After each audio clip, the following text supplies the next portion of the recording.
The theme of this week is Scilab. I think I am audible. Yes, sir. You, sir? Yes, sir. You are audible. Uh, and first lecture, as always, for each theme, the opening batsman is our Dr. Piyush, sir. This time always, Piyush, sir is again the opening batsman, and first ball is going to go to the Piyush, sir. So I welcome Piyush, sir, and I am thankful to Piyush, sir, that you always be ready for start each and everything. He has so much knowledge in each and every area that he can take. Uh, so, Piyush, sir, Yes. now stage is yours, Okay, sir. and thank you for your kind cooperation and taking so much pain each time. Thank you so much, sir. Okay. Okay, Good okay, Piyush, afternoon. sir. Good afternoon to all of you, all the participants. We are back again, and we are resuming our online faculty development program from today. And this is being our week 5, day 1 session. So I have planned this session because of the theme that today we have to start the theme on Scilab. So Scilab is a open source software, and let us discuss more about it. Is my voice clear to all of you? Is Am I audible to all of you? Yes, sir. Yes, sir. Okay, okay. So let me just present my screen for you first.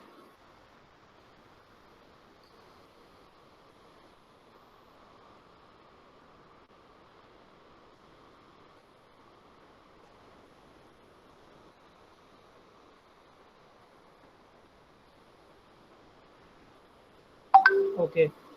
So today the topic that I have chosen is introduction to Scilab, a typical FOSSEE. So what is a FOSSEE? First of all, let's see. FOSSEE, as the term says, it's free and open source software for engineering education. Okay, so this is the full form for this FOSSEE, free and open source software for science and engineering education. The complete full form is this. So let's go ahead and look for the flow of presentation. So today's flow of presentation is as follows. We'll discuss first the FOSSEE, then Scilab as a FOSSEE. Then we'll discuss some of the features of Scilab, the installation requirements. Then we'll try to learn installing Scilab, and we'll have some hands-on practice on it, and we'll see what are the prerequisites for that. So let us begin with the first slide. So what is FOSSEE? So I told you that FOSS stands for free and open source software. Uh, it is for science and engineering education. So the term FOSSEE is being created from the term FOSS. There is another term known as the FLOSS. So what is FLOSS?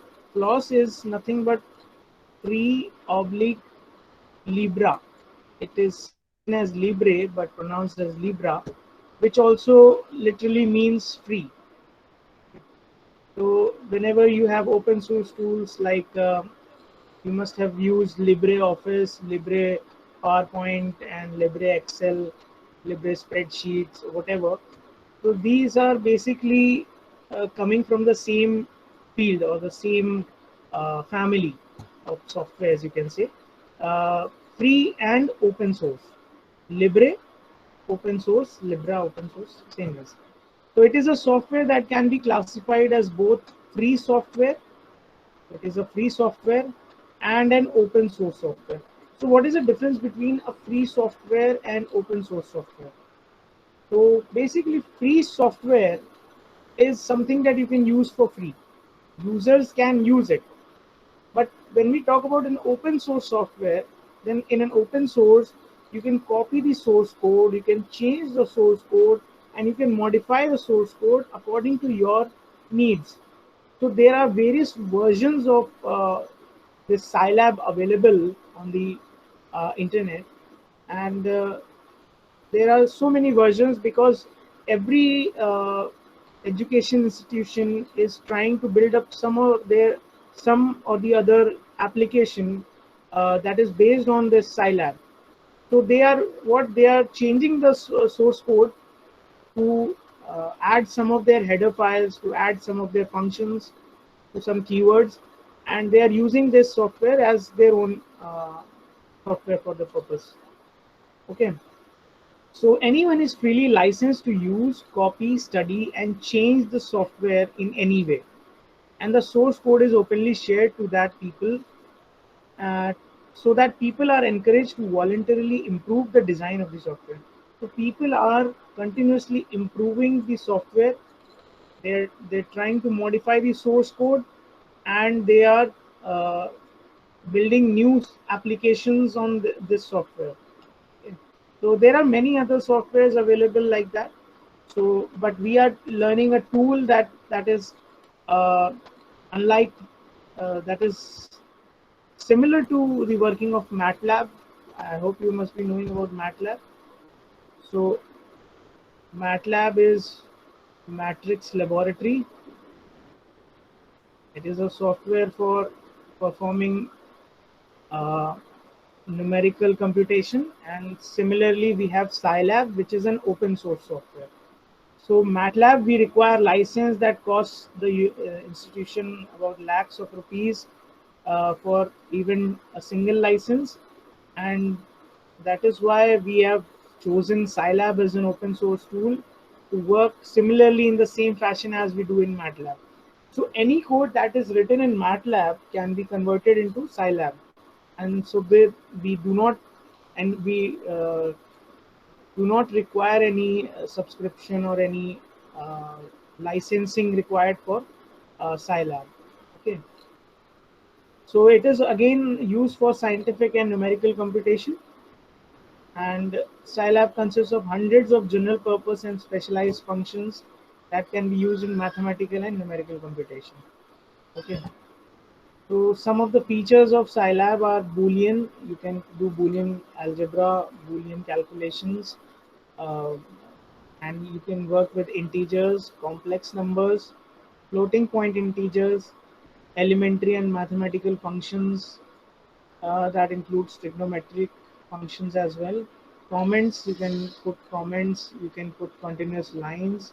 There are predefined mathematical variables like a tan, cot h, cos h, sin hm, etc. Uh, Variable names, we can use ASCII letters starting from small a to small z and capital A to capital Z, and digits from 0 to 9.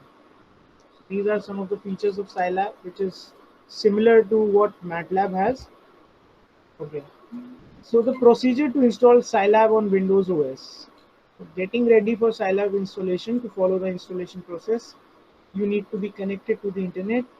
These are the minimum requirements. That you need a 2 GB RAM, uh, 1 GB is minimum. Approximately 600 MB hard disk space is required for the installation. Okay.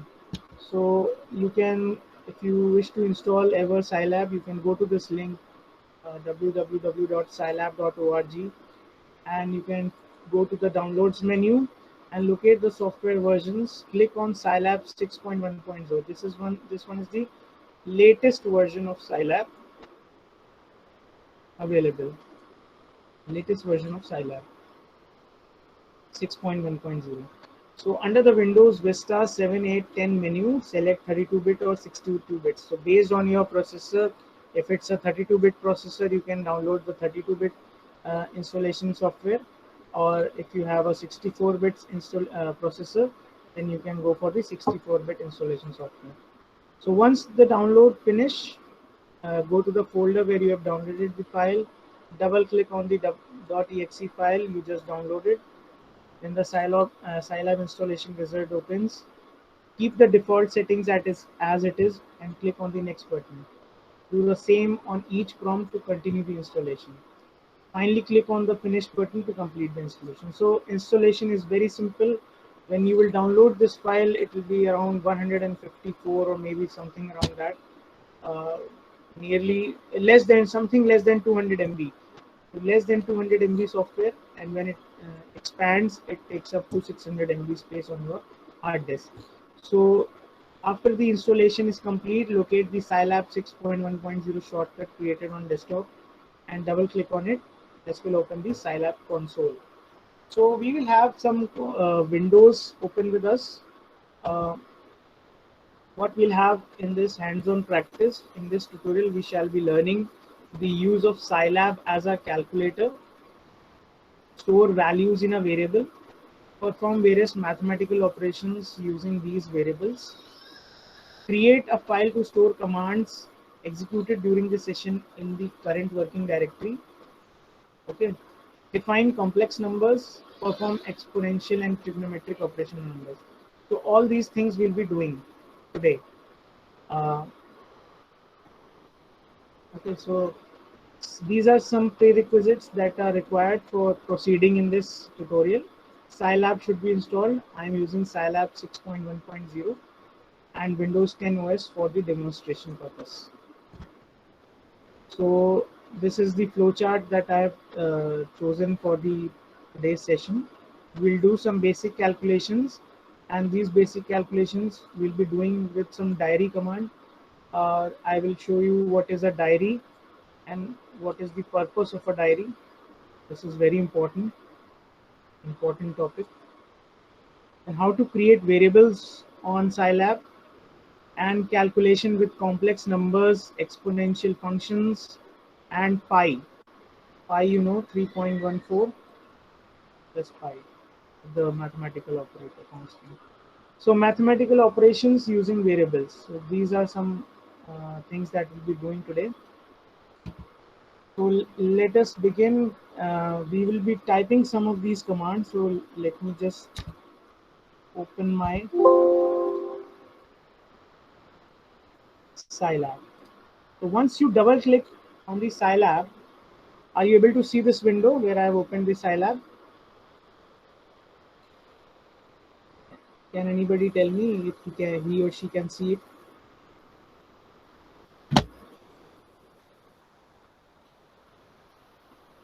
Is it visible?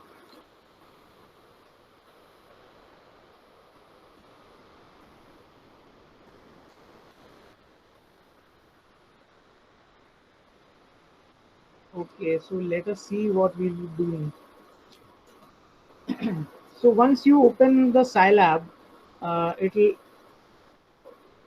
bring us to this view where we can see that there is a console, there is a working directory, current directory that is showing on this left hand side, and towards my right side there is command history, variable browser. All the variables will be accumulated here, and these are some few windows that are very important: the current directory window, console window, variable browser, command history.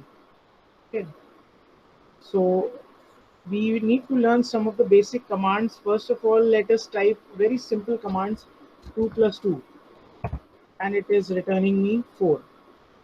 Are you able to see? This is the console where you will type all the commands. Okay, so let us type another command that we'll need to know: CLC. CLC, just like in if somebody has ever done programming in uh, C, then CLS, CLR, SCR command we use. That is to clear the screen. So here we are using CLC command. This one clears the console. So when we enter, the console gets cleared. Okay. So let us type some more commands. 42 plus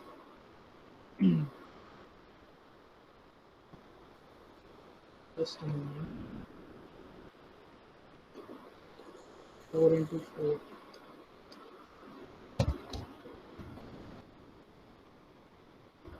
is 64 by 4. So what will be the output of this program, of this code that we have written? That will be 42. So you can see here in the variable browser, earlier when we typed 2 plus 2 equals to 4, then the answer variable was created and it was containing 4 earlier. Now you see when we have typed this command, we have typed this, then the answer has changed its value to 42. And the default data type, just like MATLAB, is double here in Scilab also. So default data type is double, you can see here. Okay. Let us see some more commands here. Let us type assigning values to variables. So it is very simple. You just have to type A equal to 12, B equal to 21, C equal to 33, and you just press enter. So you have, if you see in the variable browser, you have now 3 more variables in which you can see that A is 12, B is 22, C is 33, and the same values have been printed here as we have pushed the enter button. Okay, so let us try some numerical computation. A simple numerical computation: A plus B plus C. So now the answer variable, you can see it is also updated with 66. The answer is 66. Okay, let us try something else. A into B plus C. Okay, and let us do one more thing. Let us try to assign a variable to a function based on A, B, and C. So let's do this. B equals to A plus B into C. 1089 is the solution, and this also gets stored in the variable D. Okay, and then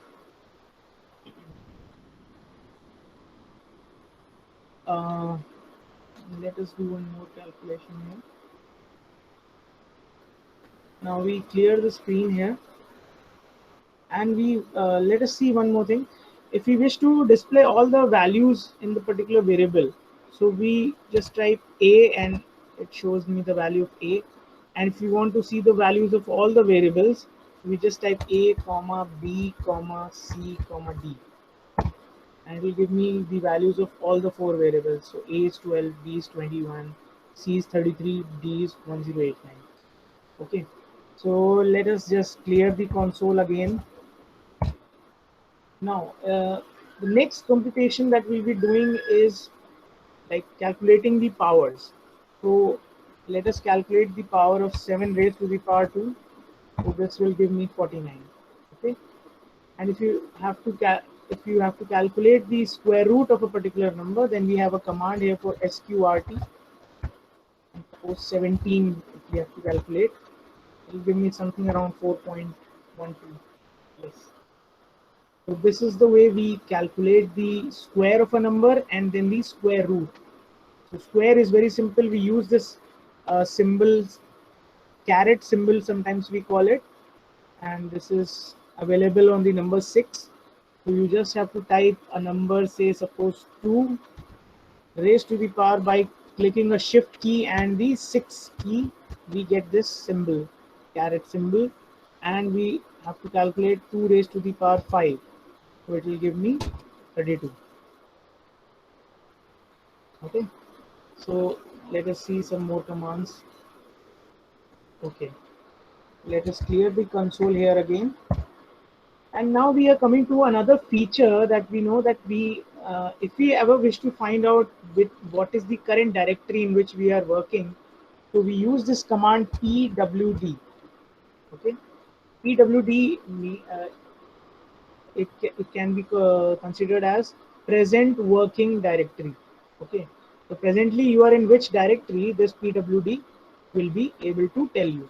So once you click on this pwd and you press enter, it will give you C drive user slash username slash documents. This is my current working directory. It is also available here. Okay. Okay. Oh, now the next thing that we have to study is creating a diary. Why do we need to create a diary? Because every time you're researching or you're typing some commands, they may not be as perfect in the very first time. So what you do, you try each day, you type commands each day, and to remember which commands you have already typed and where you need a change in the next day, so you need to create a diary entry. Okay, so diary means you are creating a file, a text file, in which all the commands that you'll be typing afterwards will be saved automatically, okay, on that text file. So to create a diary, we just type a command, say diary, and we simple in a single quote say my record dot txt and put the round brackets close and enter. So it will give me an answer equal to 1.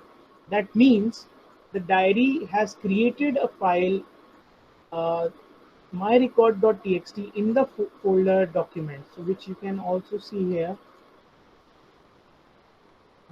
My record, see here, my record.txt file has been created in this documents folder. Okay, so this is one. When it is displaying 1, that means your record.txt file has been created.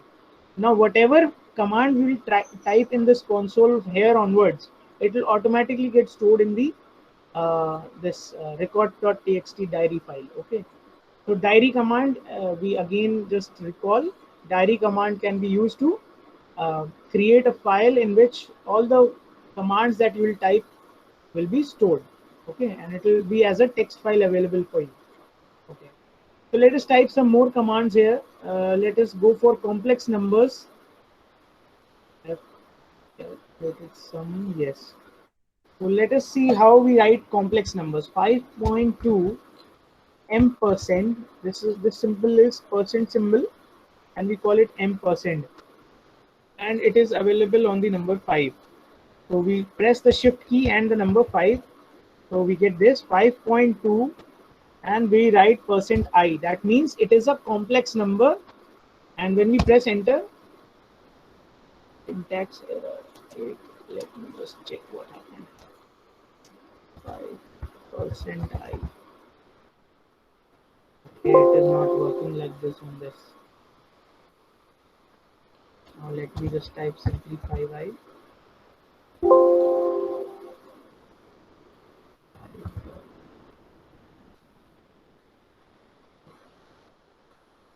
This version there is some change, maybe because I have not used this version earlier.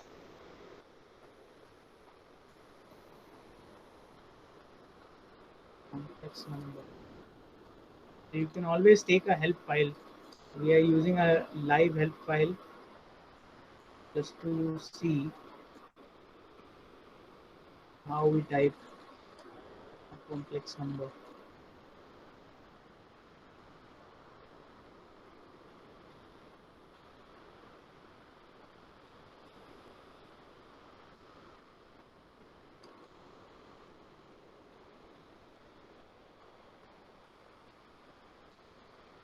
When the system is slow. Yes.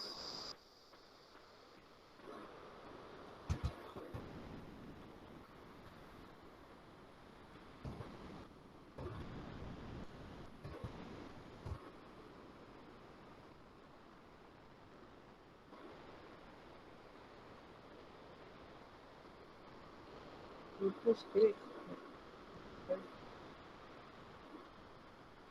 Person Z.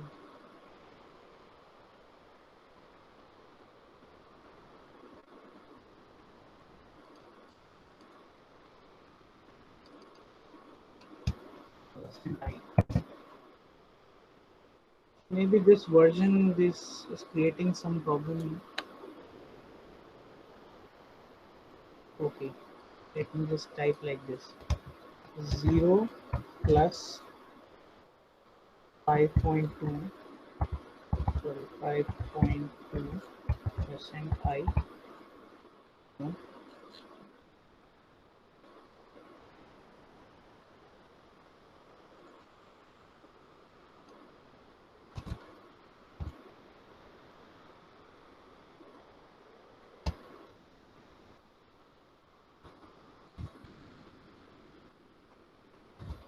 Okay.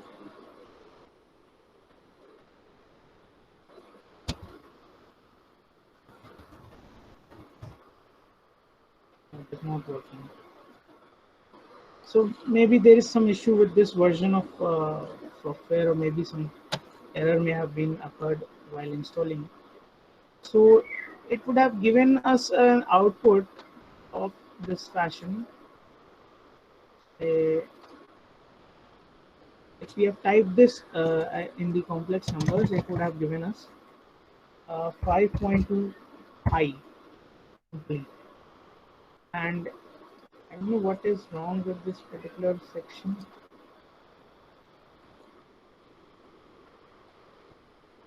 Maybe there is some missing files or something like that. Let us try some more examples.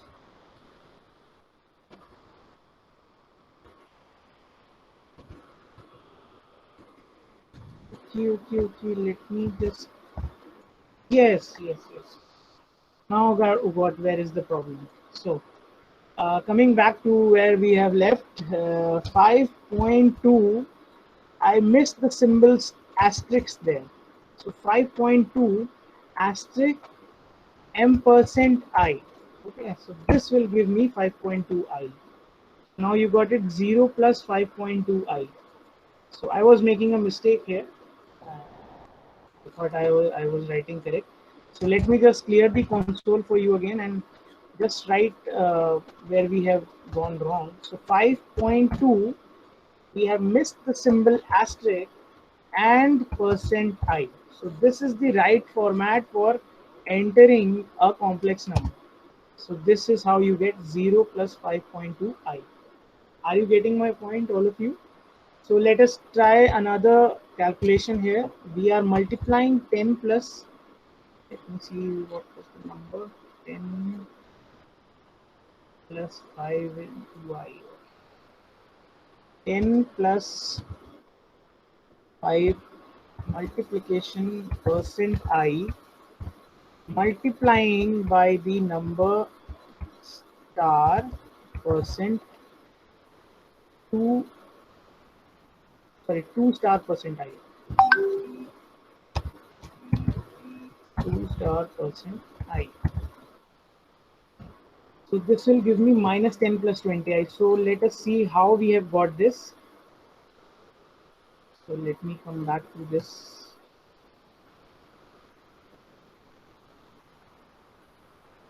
Current slide.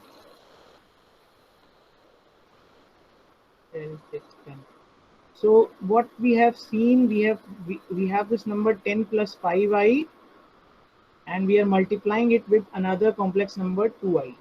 So this complex multiplication, it is there. So 10 into 2i plus 5i into 2i. So 20i plus 10i square. And what is the value of I square? It is minus 1. So minus 10 plus 20i. This is how we'll get minus 10 plus 20i. So that is why we are getting this answer as minus 10 plus 20i. So you see, Scilab is a very typical language where you have to be very sure what you're typing. Even a slightest mistake can bring problems in your program. Okay, so yes, so this is why we are getting minus 10 plus 20i. Okay, let us do some more calculations. Let us calculate pi. Okay, so clear the console. We type %pi. So pi value is being printed 3.1415927. This is the value of pi. And let us try to calculate sine. and percent pi by 2 is the value of sine 90. It is 1. Okay, let us try to calculate cos 90. Cos percent pi divided by 2. So it will not be 0. Okay. Why? Because it is this values of these are values taken in the radians. Okay, and so it is giving us this value. It is not giving us 0, but it is nearly 0. If you see 6.123 d minus 17 means 6.123 into 10 to the power minus 17, so almost 0.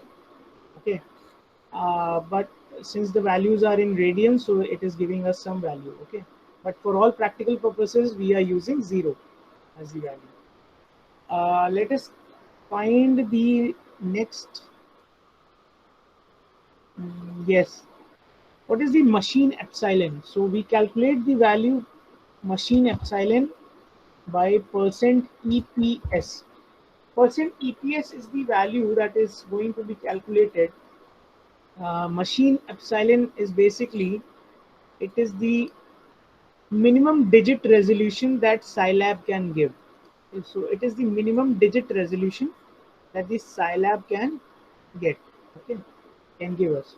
So after you click, you get 2.22 into 10 to the power minus 16. So D represents decimal 10. Okay, D minus 16. So let's move ahead.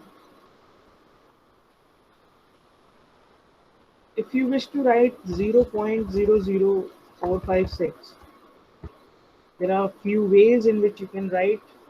We are using this 4.56 B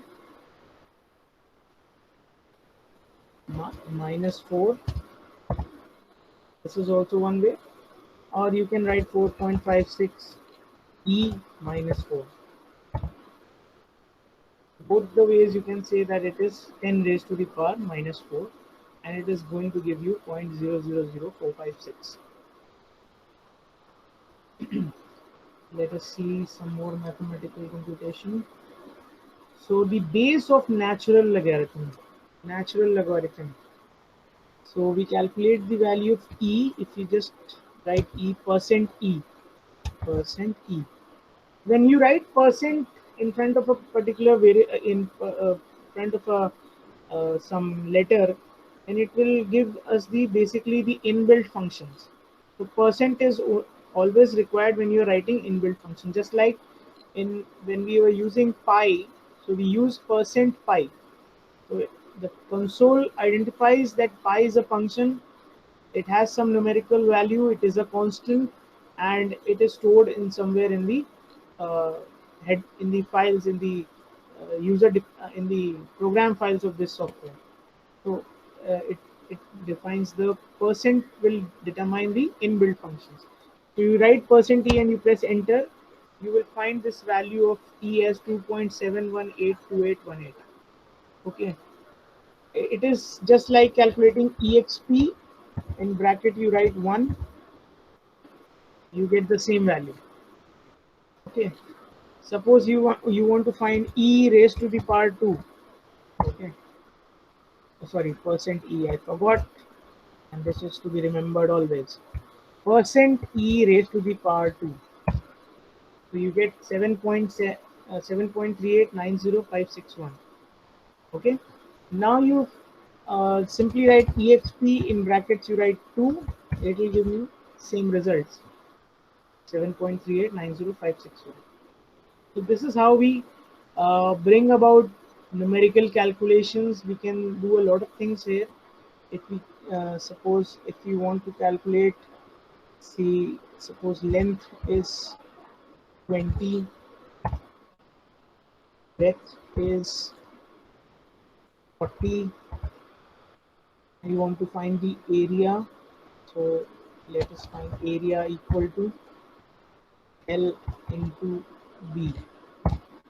So you get area is 800 square units, whatever those units be.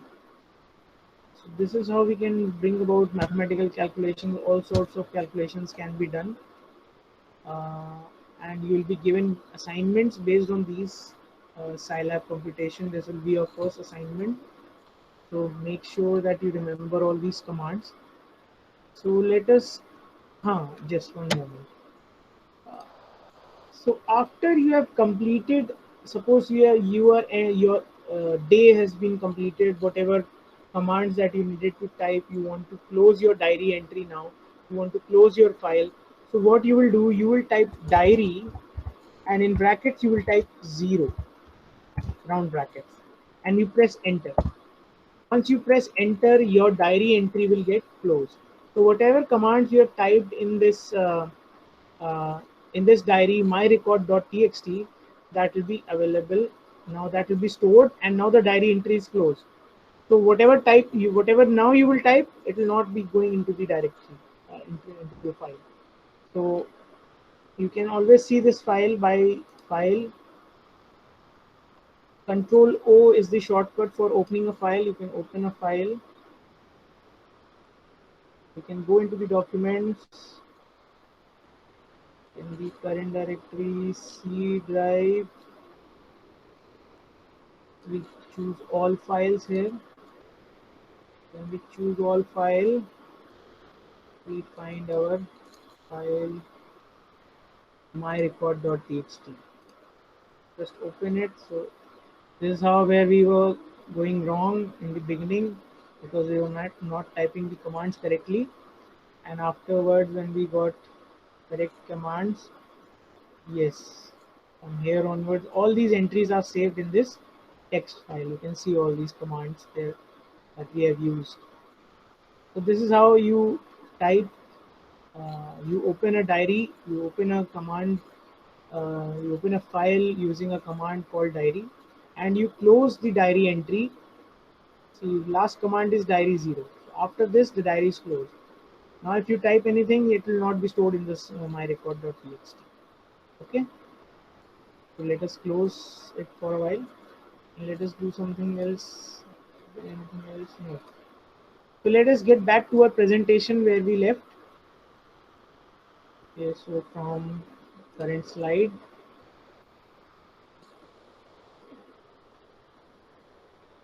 So we have seen how to write complex numbers. We have seen how we are working with pi function.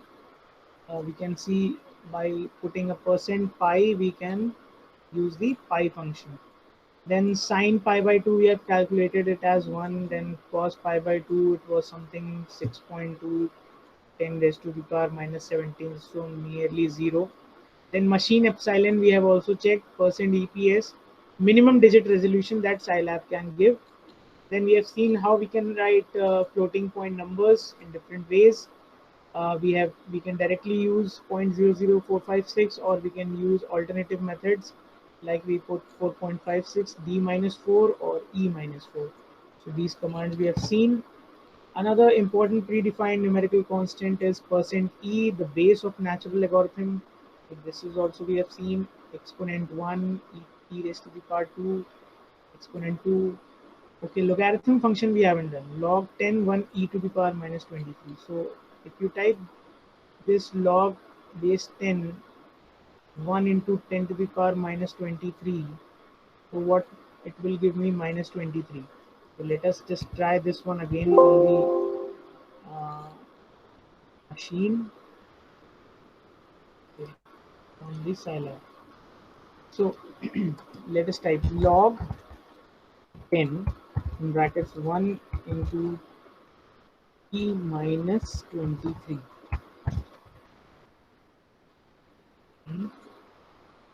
%e again. Where we went wrong. Let's see.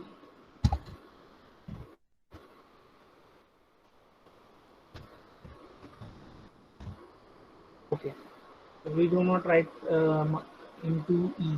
The asterisk symbol we do not have to write. We just have to write 1e minus 23. So 1e minus 23 means 1 into 10 to the power minus 23. So this will give me minus 23 as the answer. Okay.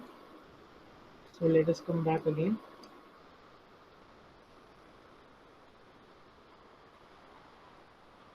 Yes, after this we have done one more thing. We have closed the diary entry, and this is your first assignment, week 5, day 1 assignment, question 1. This will be posted on Saturday, and in response you will have to calculate, you will have to share the screenshots.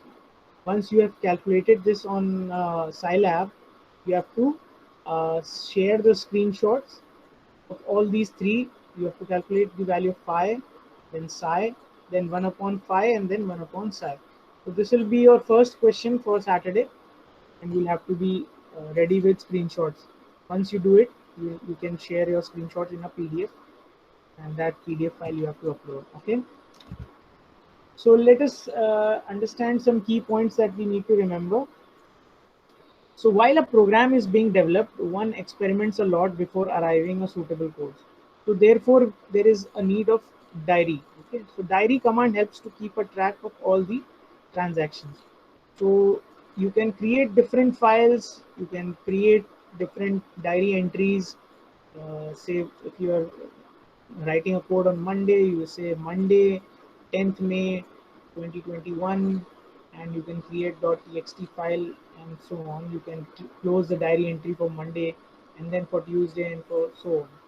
So no transactions will be saved after the command diary 0. So when you type diary 0, this command will no longer record the transactions on the text file. Okay. If we need to save the session once again, issue the diary command again. So you have to issue the diary command again. Diary command will override the file if same file name is used. Okay, if you use the same file name myrecord.txt again, then it will overwrite. It will not start writing from below, but it will overwrite. Okay. So all the previous commands will be deleted. Fresh command will be saved in the .txt file. So let us display this also. Let us see the last command that we have run. The last command that we have run on this Scilab, that is log10 1e minus 23. So let us check the diary entry. We click on file, open a file, and we browse for all files in the browser for file myrecord.txt. So once you open it, you can see at the end where diary 0 has been written. After that, no further command has been recorded from the console. So your diary entry has been closed after you type diary 0. Okay. This is an important feature. And if you want to create another diary, you will have to write another file name, or else it will override the existing file. Okay, so this should be clear. So let us come back again on current slide. Yes. So override the file. Yes, we have discussed this. Let's move ahead. And this is another assignment for you. This will be your question 2. And you have to verify Euler's identity e to the power pi I plus 1 equals to 0. So whether it is equal to 0 or not, this is the question. And if not, then why not exactly 0? And this one is your question 3. Okay, what is the value of cos pi plus I sin pi plus 1? Okay, so you have to share screenshots from your laptop. Once you have installed Scilab on your laptop or a computer, then you can try out these problems and try out these numerical calculations that we have done today. And these are your home assignments. You'll have to save these screenshots, and once we'll post the assignment on Saturday or on Friday, then you will have to submit the screenshots in a file, in a PDF file. Okay. Yes, just like we needed help, how I came to the conclusion that I need to put an asterisk mark before I write %i to write a complex number is by using the help command. So you can always use help clean or help name of the command. Say if you need help about any command. Okay, so let us check this also again. So you write help, you write chdir. So it will give me the help directory, will give me directly the help command for chdir. It changes the Scilab current directory. So chdir is basically acronym for change directory. Okay, so you can change the directory in which the browser is currently working. So this is my current working directory. When we type pwd, we can see that. And once you write help chdir, so it will give all the help file related to your changing directory.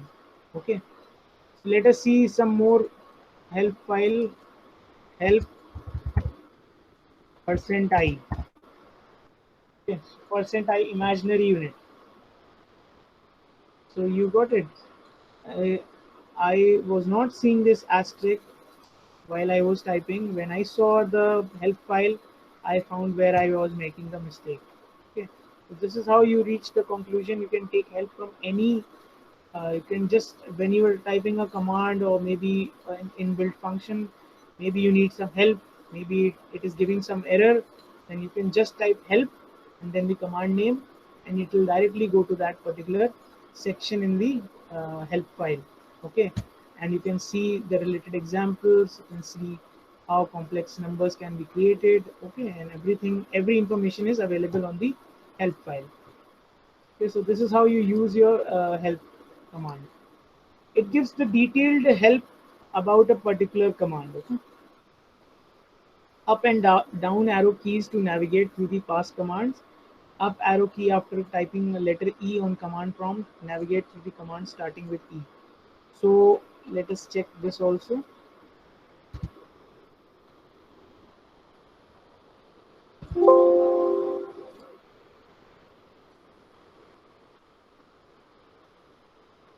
So if we type E and we click the up arrow button, so it will give me all the commands that I have used with the letter E. Okay, up arrow and down arrow, you can change. You can see all these commands that I have used in the past in the command history. From the command history, all these commands, %e, exp1, e, you can see here, %e and all these. Okay, if we write some other letters, say diary, for diary let's type D, and we click on the up arrow button, it will give me all commands that I have written with the letter D. So I have written 3 statements with the letter D equal to A plus B into C, diary, and diary 0. Okay, this is how you use this.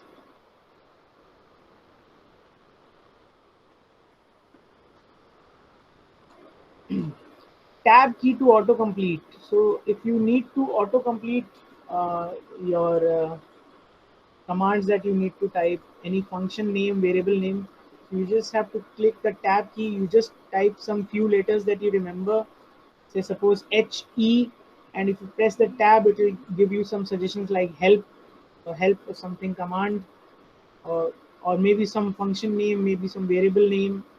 Okay, so all it will just to me you need to tap the tab key and it will auto complete the command for you. So this is basically an IDE, integrated development environment, where you can it is an open source IDE where you can program, you can type your programs, you can correct your programs, and this will auto correct your functions also. It has an inbuilt compiler. It will give you errors whenever you typed maybe that was a syntax error that I was creating, and it has given me an error. So this is how you get error warnings messages through IDE, and you can always correct your program whatever you are doing typing. So let us come to the reflection of this tutorial. In this tutorial, we have learned to use the Scilab as a calculator, and we have seen the result that is stored in the default variable answer, ANS. ANS is the default variable in which the result is being stored. and then assign values to variables using the equality sign, that is equal symbol, a equal to 12, b equal to 21, and so on, that we have used, c equal to 33. So we have also done this. Check values in variables by typing the names of the variables separated by commas on the console. So a comma b comma c comma d we have used to display all the values stored in these variables. Then check the current working directory using the pwd command or the present working directory. Present working directory. Okay. And we have seen using the diary command to save all commands typed on the console into a file, which was myrecord.txt. This is the file that we have used. Define complex numbers, natural exponents, and pi using %i, %e, and %pi respectively. And we have seen use of the help command for detailed information about any command. All these we have done this presentation. I would like to acknowledge this tutorial that has been created by the free and open source software in science and engineering education. For more information on the FOSSEE project, it could be obtained from http://fossee.in and http://scilab.in. Supported by the Department of Electronics and Communication Engineering, Imperial University, Lucknow. Thank you for this patient learning and listening. If you have any queries, you can put up right now. Sir, if you have any query, then ask Dr. Kushal. Thank you, sir. Thanks for nice and informative lecture. Thank you, sir. Any queries from any participant? There is any query?